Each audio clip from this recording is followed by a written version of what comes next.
Pop quiz, Zach. What defense is number 3 in the country in total defense, number 2 in points allowed, and number 2 in yards per play? I think we can call them the silver bullets. The The silver, silver bullet defense. the silver bullet defense. That is the correct answer. The Ohio State Buckeyes. That is Zach Boren. I am Austin Ward. This is BuckIQ, and it's another week where we can just kick it off with Zach saying, yes, the Ohio State defense has earned the moniker. That was a heck of a performance against a pretty good Western Kentucky offense. It was. That offense coming into last week's game was one of the best passing offenses in the country. You saw what Austin Reed was able to do last year. They were coming in with some weapons, and what this Ohio State defense was able to do with stopping that passing attack, creating turnovers, that's the formula that they need to have the rest of the year. There's some massive games coming up, starting with this week against Notre Dame on the road. And in order to win those games, you have to play great defense. So before we get into the film, Zach, have you felt through 3 games or specific to Saturday against Western Kentucky, is this the full complement? Are you seeing new things? Is there still a bunch of unexplored parts of the playbook for this team? What's your feel for that getting ready for Saturday night?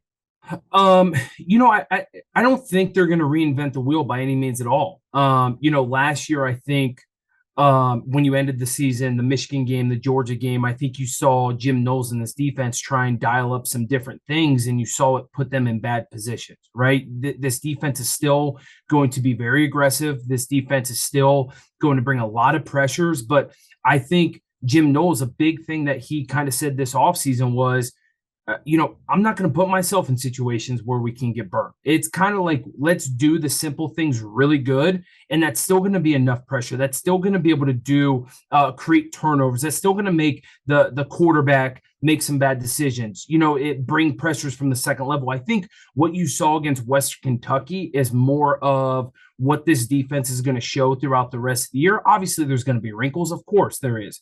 But I don't think you're going to see a bunch of cover zero like we saw last year. I think you're just going to see some different variations of different blitzes, and especially this week against a great Notre Dame offense and a veteran quarterback in Sam Hartman, you're going to have to be able to show some different looks. But this defense, man, is going back to the basics. They're doing well. There's obviously some things that they need to clean up, but man, they look good.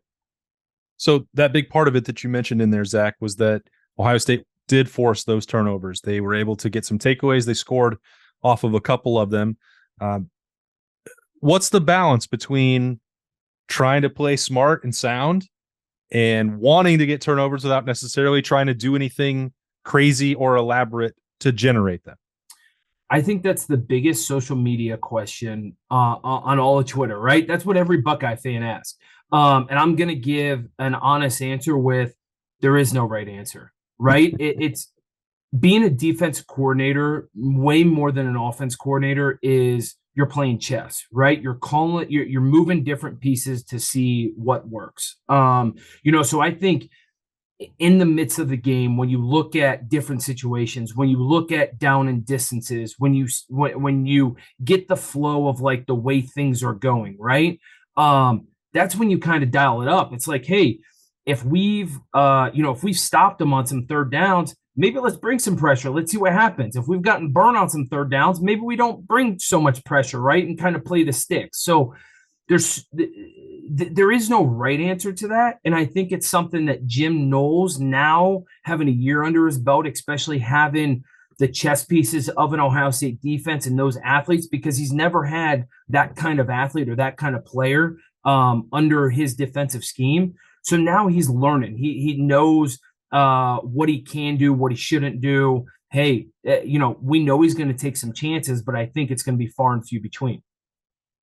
Some of the stuff that you'll see is not overly aggressive to force those turnovers. Sometimes they happen just with pure fundamentals. So we'll let Zach break that down after Ohio State won 63-10 over Western Kentucky to get ready for Saturday night against Notre Dame. Let's roll the tape. All right, Zach, this week, let's get into it with something that's kind of a mix between the good and the bad.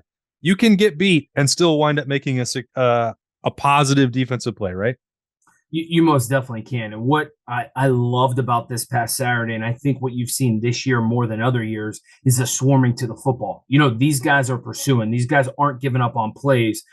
You see this right here. They break a long run. Lathan Ransom comes downhill, makes a big hit here. Ball goes ball gets fumbled, kind of starts going down the field. But what you see is all the red jerseys run into the football. Now, they don't recover this. And I would almost argue that this was the only reason why Western Kentucky scored a touchdown, because the ball was fumbled 15 yards down the field towards the end zone, and Western Kentucky was able to recover. But you see how many red jerseys are pursuing after the football and how many guys are getting on it. Granted, you have to get on it, especially in a big game. Like these are massive plays that can swing momentum. But you see guys getting their hat on the football, and we saw this multiple times on Saturday. This is great to see. How many times in a training camp or throughout the season, Zach, are defenders doing fumble drills? Oh, my God. I knew you were going to ask me that question. I mean, this exact drill that you see right here is probably done hundreds of times every offseason. I mean, literally, training camp. Sometimes you would start every practice with this drill. During spring football, you'd almost do a period every single day with either the tip drill, the fumble recovery drill, whatever it might be. I mean, that is drilled so many times, and then for it to happen in a game and not recover, I can almost guarantee you he was getting a hard time by the coaches and the other players for not recovering that. Yeah. Keep that in mind. It'll come up again, because one good thing about forcing fumbles is that you get a lot of opportunities to try and recover them, but they can also make you look silly at times. This is another example, Zach, of Ohio State giving up a play down the field, but then how do you respond to it even within a play? Yeah, there's a couple things with this play. I think early on in this game, you can see this the second quarter, and we saw it a little bit in the first quarter, and then again, obviously in the second, is that there were some third downs where there was a little bit of a soft zone, and Western Kentucky was able to get behind that. This is one of those things that they're definitely going to have to clean up. Another thing that they're going to have to clean up that you see is Jack Sawyer gets caught inside here. This is a big no-no, right? Like, you have contained 3rd and 8. You're not bringing any pressure. Jack, there's one place you cannot just totally run inside and get beat at, and that's inside and let the quarterback get out. Granted, it happens. Wide receivers find a soft zone. But what I love is, so many other times that we've seen in past years is guys just say, okay, we gave up the first down. Let's just get the guy on the ground, right? This year, guess what? Guys come with a purpose. I mean, guys are attacking the football and saying, hey, listen, we may have given up the first down, but now we're coming with a purpose, and bam, that's putting your helmet on the football. That's what they teach, and so many times with tackling nowadays, they've got the circle and they, say, throw your body at it and roll. Yep. What I love, man, is a lot of these DBs are putting their helmet on the football. I mean, it's a common theme, right? We saw Lathan Ransom with the first one. We see Jordan Hancock here. I can almost guarantee the next play is going to be Denzel Burke getting his helmet on the football as well, right? So that's 3 secondary guys that are causing fumbles. I mean, that's what's going to win you football games. That's great to see. And then you have this time, let's see, 1, 2, 3, 4 Buckeyes all in position to make this play, and Tommy Eichenberg right behind that is some backup. That's rallying to the football, which is on the ground, which is where you want it. And you're right. Look, Zach, it is going to be Denzel Burke. This is what I love. And we've talked about Denzel Burke the first couple weeks, and I don't want to set these guys up to fail, but this secondary, man, the way they're playing, they have to have the same dog mentality this week against Notre Dame. I mean, I think looking at the game, and I don't want to get off focus here from breaking this down, but that's the one area that I think worries everyone is Notre Dame being able to throw the football, which is then going to open up their run. With these guys coming downhill and coming with attitude and putting their helmets on the football, I guarantee you Notre Dame sees this on film. Like, this is a big thing where, like, man, these dudes are different than last year. This sets the tone, and that's exactly what they need to do this week. Denzel Burke coming down. I mean, so many times we saw him last year, right? Either go high on the guy and try and throw him down, go low and just try and ankle tackle him. Guess what? Now I'm putting my helmet right on the football, taking you right in the midsection, wrapping, and guess what? Ball goes flying, and now you got these guys pursuing to the football again. You get a Buckeye touchdown. Yeah, those were not the plays that we saw from Denzel Burke a year ago. Really been impressive through 3 weeks. And then Steel Chambers with, he knows that touchdown's coming, and it slips right out of his hands. Oh man, you dream about that as a linebacker. You're like, oh my God, this is it. I just want to score a touchdown, then run the football back to the coach to show him, hey, I can do it. That's like the running joke of the linebacker room. No one knows how to score a touchdown. You wanted to do that. Instead, the big uglies, man, they get a touchdown. I bet they were excited about that in film. Look at the like Tyleik Williams not even in the pile. He's just like, oh, look what popped out. Look how it just goes right into his lap here. Look at this. Yeah, he's like, all right, here we go. I got the football now. That's it. I got it. I'm out of here. You guys can keep diving in there. Touchdown, Tyleik Williams. Continuing again, another guy who's been off to a great start. So Steel Chambers does have hands, though, Zach. He does have hands. I mean, he was a running back to start, right? So he does have hands. He can catch the football.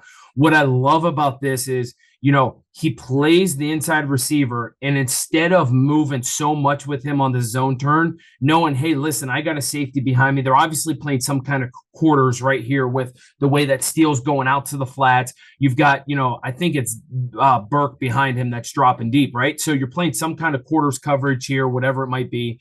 He said, hey, listen, I'm not going to let the guy going in up the field and inside. I'm not going to let that dictate and drag me inside. Instead, I'm going to play right here, plant my foot, break on the football, play the quarterback's eyes. He played it perfectly right here. If you go back and you pause it for a second, so many people expect the linebacker, when they feel that slot receiver go up, almost pull that linebacker inside to get him outside of his flat responsibility. And so that's when that outside receiver opens up. Instead, Steele puts his foot in the ground, reads the quarterback's eyes, reacts to what he sees, and makes a pick here.